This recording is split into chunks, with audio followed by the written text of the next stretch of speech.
Bhopal crime branch ने टीकमगढ़ जिले के जतारा क्षेत्र में 2 अवैध हथियार निर्माण फैक्ट्रियों का भंडाफोड़ किया है।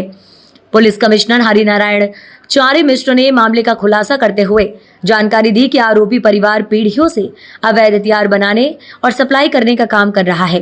कार्यवाही में क्राइम ब्रांच ने 3 अधूरी पिस्टल, 1 कंट्री मेड पिस्टल और हथियार बनाने का सामान जब्त किया है।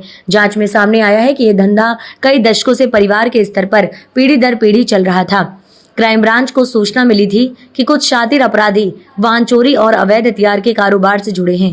इसी सूचना पर टीम ने निशादपुरा इलाके में दबिश दी और 3 संदिग्धों को हिरासत में लिया। इनके कब्जे से 3 चोरी के वाहन बरामद हुए, जिन्हें हनुमानगंज थाने के सुपुर्द किया गया। पूछताछ में आरोपियों ने बताया कि मुख्तार खान इस नेटवर्क से जुड़ा है। उसे हिरासत में लेकर तलाशी लेने पर एक पिस्टल बरामद हुई। मुख्तार ने खुलासा किया कि यह हथियार उसे सुरेंद्र विश्वकर्मा से मिला था। सुरेंद्र ने टीकमगढ़ में उन्नत स्तर की अवैध हथियार फैक्ट्री स्थापित की थी। पुलिस जांच में यह भी सामने आया कि सुरेंद्र और उसका परिवार करीब 40 वर्षों से हथियार निर्माण में संलिप्त है। सुरेंद्र का पिता आनंदी विश्वकर्मा लेथ मशीन से कृषि उपकरण बनाने के नाम पर हथियार तैयार करता था। इसी तकनीक को उसने अपने परिवार और रिश्तेदारों को सिखाया। हैरानी की बात तो यह है कि जेल जाने के बावजूद परिवार ने कारोबार बंद नहीं किया, बल्कि सुरेंद्र ने अपने बेटे धर्मेंद्र और नाबालिग पोते को भी इस काम में कर लिया शामिल। फैक्ट्री में हथियार बनाने के लिए उन्नत मशीनें और विशेष उपकरण लगाए गए थे। पहले कल पुर्जे बाहर से मंगाकर असेंबल किए जाते थे, लेकिन अब सारे पार्ट्स स्थानीय स्तर पर ही बनाए जाते हैं। कारोबार को छुपाने के लिए दूरस्थ वेयरहाउस का इस्तेमाल किया जाता है। संगठित अपराध के विरुद्ध पुलिस लगातार गंभीरता से कार्रवाई कर रही है और संगठित अपराध की इस कड़ी में पिछले दिनों जहां ड्रग्स के खिलाफ भी बड़ी कार्रवाई हुई थी, वहीं अवैध हथियारों के विरुद्ध भी पुलिस लगातार संजीदगी से इसके लिए प्रयासरत थी। और इस कड़ी में क्राइम ब्रांच को खासतौर पे एक बड़ी सफलता मिली, जिसमें कि एक सूचना पर एक व्यक्ति को पकड़ा गया 2-3 दिन पूर्व, और उसके पास से एक अच्छी सोफिस्टिकेटेड एक वेपन मिला, एक पिस्टल मिली, और उसके साथ एक मोटरसाइकिल भी मिली जो चोरी की थी।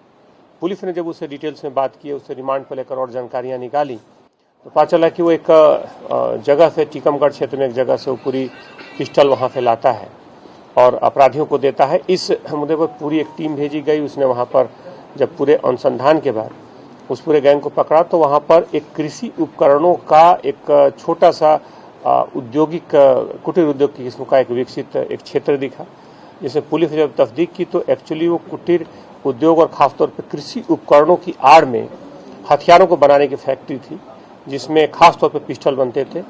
ये लगभग 3 पीढ़ी से जिन अपराधियों को पकड़ा गया, उन अपराधियों द्वारा लगभग 3 पीढ़ी से काम किया जा रहा है। लगभग 40 वर्षों से वो इस काम को लगातार कर रहे हैं। उनके खिलाफ आधा दर्जन से ज़्यादा अलग अलग प्रकरण हैं, और ख़ास तौर पर इस पूरे मामले में जब तस्दीक की गई तो उन्होंने लगभग सैकड़ों ऐसी पिस्टलें बनाई हैं। ख़ास तौर पर इनको बेचने का जो जरिया है, ये आसपास के झांसी और उसके आसपास के ज़िलों में ये बेचते थे।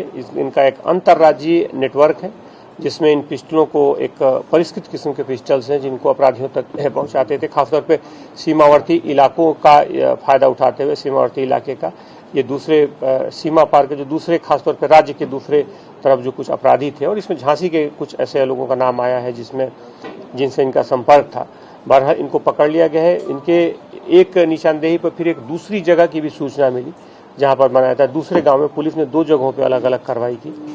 वहाँ से भी कुछ ऐसे खासतौर पर उपकरण पाए गए जिनका कृषि उपकरणों के नाम पर रखा गया था, और जहाँ पे जो सामान मिले हैं वो सामान बहुत बड़ी संख्या में मिले हैं, जिससे खासतौर पर इस तरह के परिष्कृत पिस्टल्स बनाए जा सकते हैं। पूरी टीम को इसमें 30,000 रुपये के पुरस्कार से पुरस्कृत भी किया गया है। DCP crime additional CP Pankaj और पूरी टीम ने इसमें काफ़ी सक्रिय भूमिका निभाई है, और पूरी टीम को इसमें पुरस्कृत किया गया। कितने हथियार मिले